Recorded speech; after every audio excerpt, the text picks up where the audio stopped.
On this week's episode of the Home Show, Asking, why do you want to buy a home? so Michaela, let me hmm ask you a question. Why do you want to buy a home? Well, I have a couple of reasons. As for right now, the main one is my independence, I guess we could call it. I'm ready to get out of my parents' house. You But want to do you? yeah, I'm trying to do me. Yes, But indeed. overall, I have really good memories tied to properties, meaning whenever I would go to my grandma's house or even at my parents' house or my aunts and my uncles, I've had homeowners around me my whole life, and I have, good memories. I could go in one room and be like, I remember when I did this with this person, and go back to the emotions that it brought up. And owning a property, I feel like is a place where memories are made, memories that are going to last for a lifetime. And that's something that I want my niece to be able to come to my house and be like, yeah, I remember when we did this at your house, and we had a good time. Any other reasons? List them off. In the environment that we're in, everyone talks about generational wealth, or building wealth for the people coming behind you. And in like YouTube videos, on social media, people I guess you would call financial gurus, they talk about real estate or owning property often when it comes to building your wealth or storing your wealth or even passing wealth on to the people coming behind you. Got you. I don't want to cut you. Anything else? And just back to the I'm trying to do me. but other, but other than You that, try to do I you, think that's right? about it. That's most important on the list. Here's the reason I asked that question. All joking aside, I saw this article and it says in 2023, Home Buyer Report shows 81% of millennial first-time home buyers have buyer's regret or remorse. You guys can watch the channel if you're on YouTube. I actually did a video on this a couple of months ago, so avail yourself to that. But that's really the reason I asked that question, right? And as I sit back and think about it, to me, what's most important that most of us miss is the why. Why we do anything. And if you think about it, there's always a motive behind everything that we do. Would you agree or disagree? I 100% agree. And in my life, when I reminisce, right? Guess I'm getting to that old age where I'm reminiscing a little more. But when I go back and look at things that I regret, oftentimes it's because my motives and my actions weren't aligned. Okay. So that's why I asked the question, because a lot of this regret, in my opinion, is based upon the wrong why, the wrong reasons you're buying a home in this context. So Right. you mentioned two times, which I think is really at the forefront of most people's mind, especially millennials, younger folks, right? I want to do me. I need me some me space, Mm-hmm. right? I want to do what I want to do. Then, Mm-hmm. then too, I believe a lot of folks, emotionally tie the birthdays and the family reunions and the parties and the holidays, all of those things to homes and things of that nature, the things that you mentioned, right? Mm-hmm. A couple other things that just came to mind while you were talking. Say your family's growing because of new addition as far as children are concerned, or maybe you're getting married. How about relocation for employment? Yeah. A lot of times people buy because of that. And then the big one for the last couple of years, especially in our community, the financial literacy renaissance via the generational wealth. And so would you agree with the couple that I added to that list? Yes, no, and I was giving you from my standpoint, and as we can see, I ain't thinking about no family right now. But for people who do have families or who are looking to start a family, and then two, like you said, relocation with your job. My next question was going to be, are any of those reasons right or wrong? No. Or bad? Are they bad reasons to buy a house? No, I think those are what you would call a valid reason to buy a house. It's logically, it seems like all good reasons, right? Well, if that's the case, well then why is there such high percentage when it comes to millennials? And the reason that I'm talking millennials more than anything at this point is because when we look at charts, this is the National Association of Realtors, millennials got next, if you will, in the sense of they're the largest group of people, cohort of people that were born prior to the baby boomers. Okay. Mm-hmm. And if you look at this chart right here, 24 to 32, got some older. What generation are you? Z? Is it Z? I'm Z. Mm-hmm. Yeah. So some older Gen Zers, right? Younger millennials to the older millennials. You feel me? But they represent a large portion of the first-time home buyers today, going through 2030, 2033, depending on who you talk to. Okay. So I'm not beating up on millennials, but we want to answer this question because all of the reasons that we just stated, they make sense. They seem valid. If folks are buying for these reasons, why is there such high percentage of remorse? And so that is the spirit in which we come to you guys today on this show. And I'm blessed to have some young folks on here to give their perspective of why they want to have a home. Someone older to give my perspective on why someone will want a home or why I bought homes over the years. And then hopefully you can use this information to help you decide if home ownership is right for you. Because contrary to popular belief, Michaela, I don't believe everybody should be a homeowner. What say you? And I share that belief. You share those sentiments as well? Yes, I do. Wow. Let's go into some why. There's a lot of responsibility that comes with owning anything, especially a home. And there's some people, they just may want to rent. They just may not want that responsibility, and that's totally fine. But everyone in the world doesn't want to be a homeowner.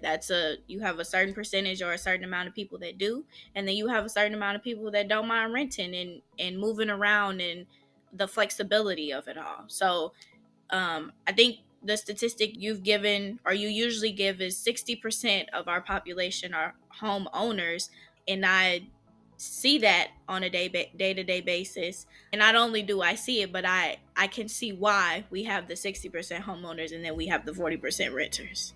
And so you guys understand, I make my living, I take care of my family based upon connecting people to the monies that they need to secure the residential real estate.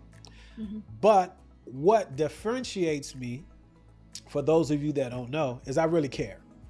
And that's why I don't mind coming on having these conversations, because we don't want you to have any remorse. That's why I'm asking these questions, to get you to think before you really make the decision. Because as we stated, for memories, making memories, having your own space, independence, job relocations, creating generational wealth, all great reasons to buy. But those have to be your real reasons for doing so. Let me explain. Let's use you as an example, young lady. Okay. You want to do you. That's what I'm going to call it, independent. I want to do me, because you said that 2 times. All right. Now, with that, okay, let's say you go out and you purchase a home based upon that motivation, that emotion. Okay. But you don't logically connect the responsibility that comes with doing you. Yep. From the context of owning a home. Do you really understand the tax implication? Do you really understand the maintenance implication of owning the home?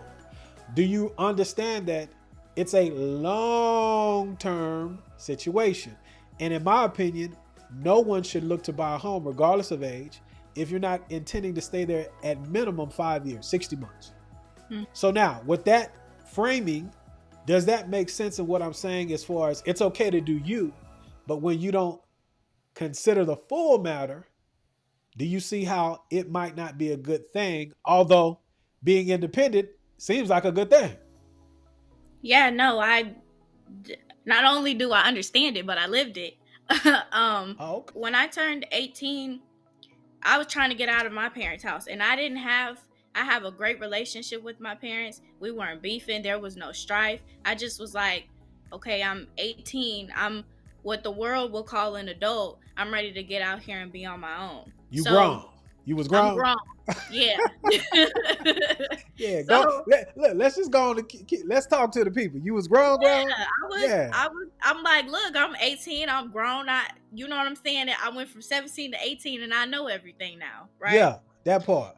So my first route, or how I thought I was gonna get out the house, I was like, okay, I'm gonna go to school not out of state, because I was still gonna go to school in Texas, but out of the city.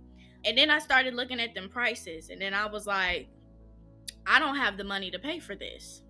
So that didn't work. I scratched that idea. So then I was like, okay, I'll go to school in the city, but I want to look around and see if I could get my own place. Rents were high. They want you to have the 3 months rent. Rent is $1,200. That's not with utilities, with your food and your groceries, just your day-to-day expenses. After I calculated everything in, I may have been paying like $1,800 a month. And when I looked at my bank account, the numbers weren't adding up. So yeah, I was like, okay, I'm independent. I felt like I could go out and get my own place, but at the end of the day, I wasn't ready. And to tie it back to what you said, when it comes to owning a home, yeah, you want to do you. Yeah, you want to get out of the house, but remove that emotion and you have to be logical when running the numbers. Do you really have the money to move out and pay for your independence? Because with independence comes responsibility, and here in America and around the world, bills are a part of that responsibility. Yeah. Can you pay my bill? And then you won't have to do something strange for some Exactly. change. Exactly. Go on, express yourself. Express No, yourself. that's it. Because you get old, you usually have older people who have been through this stage talking about this, but I have a hard time finding people who are in this stage talking about what it feels like to be in this stage. And with the social media and everything, I really feel like I'm behind. I feel like my peers are accelerating a lot quicker than I am. So sometimes I have to take a step back and come back to reality, because I'm doing pretty good for a 20-year-old. You know what I mean? And I think myself and my peers need to be reminded of that. We're not behind, and our time is coming, and we need to be getting prepared for when that time comes so we can make the right decisions. No, I love it. I love everything you said. I got 2 questions for you from that. So, Mm-hmm. and I really appreciate you sharing, because I know this is going to help a lot of folks, not just your age, because we see folks, I see some 50-year-olds Mm-hmm. that have that same mindset, especially when it comes to social media and the social pressures that are out here on folks that they might not realize are affecting them to make emotional decisions. Yeah. But before I come back to that, let me ask you this. Walk us through some of the actual things that you did to help marry your emotions and logic together so that you can make the best decision for you. Well, for one, I already knew I didn't make enough or wasn't stable enough to be like, I'm gonna go buy a house. So I knew if I was gonna go anywhere, I was gonna have to rent. So I started looking at like apartment complexes around where I was staying at the moment, and then where I would be going to school. So I may have done, because it didn't take me long to realize I didn't have the money to get out of the house. So I may have looked at maybe 3 to 5 apartments, the incentives that they give, what comes in the package that they give you, like the square footage of space. I didn't go do any actual tours, but I think going to tour an apartment and seeing what it's going to be like, that's a good idea as well. And then like looking at like car insurance, if I was going to have to pay car insurance on my own, looking at how much I would have to spend in gas going to school and going to work, looking at how much I was like eating in a month for like grocery bills, or if you're going to be eating out, those little everyday expenses. And then going back to how much I was actually making, because yeah, on paper you may be making $20,000, $30,000, $40,000, but then after taxes, what are you really keeping? You know what I mean? So those were some of the things that I did. So what I hear, you ran the numbers. Yeah. Right? Virtual reality and the reality, you put them together, Mm-hmm. and they have to make sense. And it may seem elementary, and if it seems elementary to you, I'm not speaking to you. But we know in practice, and age ain't nothing but a number as it pertains to what I'm talking about. A lot of folks don't understand what you just went through. Yeah. We say a lot of these colloquialisms and quotes, run the numbers, do your research. But most of us, all we do is get emotional and move. Yes.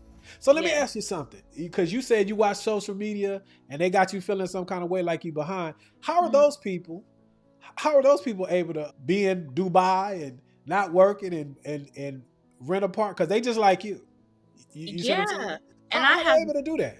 I have no idea. And I've been looking and I'm like, man, I must be doing something wrong because Gotcha.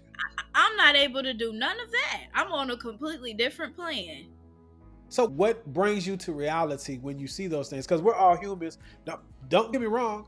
I look at it too, right? And I'm like, Mhm. man, if you don't watch it, you could get caught up and you get to feeling some kind of way like you're behind. What do you do to bring yourself back to reality?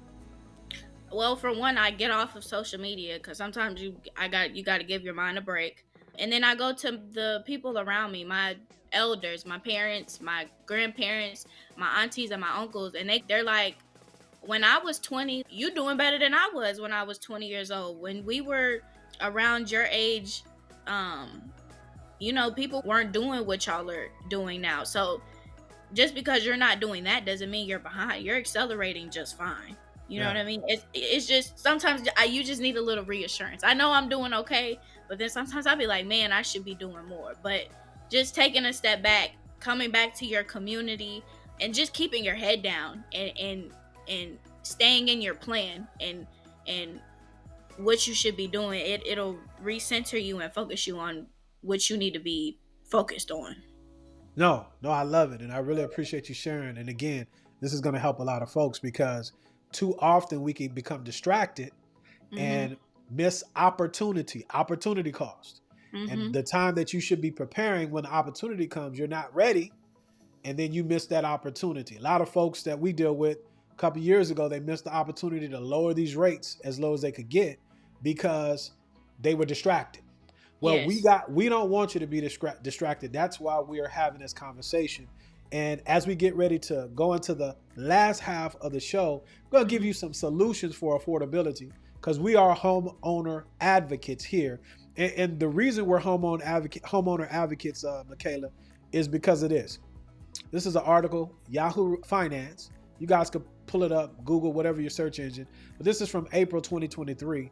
Over the past decade, last 10 years, the median price home in the US gained 190,000 in value, making the typical homeowner 40 times wealthier than if they had remained a renter, according to this new report. And Mhm. so I know that's not just clickbait because I'm an owner, okay? Mhm. And so now that's not to give you FOMO, okay, the thing that we just talked about with social media, but we have to do the research and understand reality.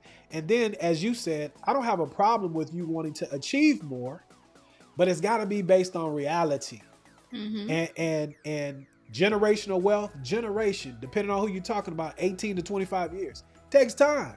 Mhm. You know, it also takes to create generational wealth. Sacrifice. Sacrifice, which a lot of you guys, if you're honest, you trying to do you. Yep. You're not sacrificing for anybody. So all I'm saying is when we ask that question, rhetorical in a sense, why do you want to buy? That's what I'm getting at. What's your why? Because if you really want to make memories and things of that nature, then you won't have remorse. Mm-mm. Okay. I'm more logical where I'm going to go run the numbers, determine where I am, determine what I need to have if I'm lacking, and then devise a plan to go get it or get with my advisors. I heard you say that several times. I'm gonna call them advisors, your trusted Mhm. advisors, people that Mhm. you know, like, and trust based upon their track record, not what you saw on Instagram or Facebook. And you might be saying, well, Robert, well, that's all I have. Well, that's the beauty about Instagram, Facebook, and or YouTube is because it's documented, it's online. Go back 2 years. Were they doing tour road? What were they doing? Are Mhm. they on every wave that happens? Do they own a home? Do they have 800 credit? Do they have $100,000 or more cash? Are they paying their bills? These are all questions that you have to ask for the people that are influencing you Mhm. because last thing I'll say to that is this. Consider the source. What do I mean? Even me, I'm on YouTube. There's a reason I'm on YouTube. Once you decide to buy, I hope you come my way. That's my motivation. but I believe I have a more ethical offer. Everybody's not like that. So we're in America. Caveat emptor, buyer beware. Okay? But all of these channels existing because they get advertisers that give them a lot of money, and they're looking for us or you or whoever your favorite influencer is to captivate your attention. And that's how they make money. There's a motive. So more times than not, you're not going to click on something that's good for you, healthy, boring. You want to be entertained. So not knocking entertainment, but understand when you're talking about hundreds of thousands of dollars, one of the largest transactions, Michaela, that most adults will enter into in their lives can't be entertained, man. You got to know the numbers. And when you do so, I submit to you, you will not have buyer's remorse. What you say on that? And I agree. I second that. You second that motion?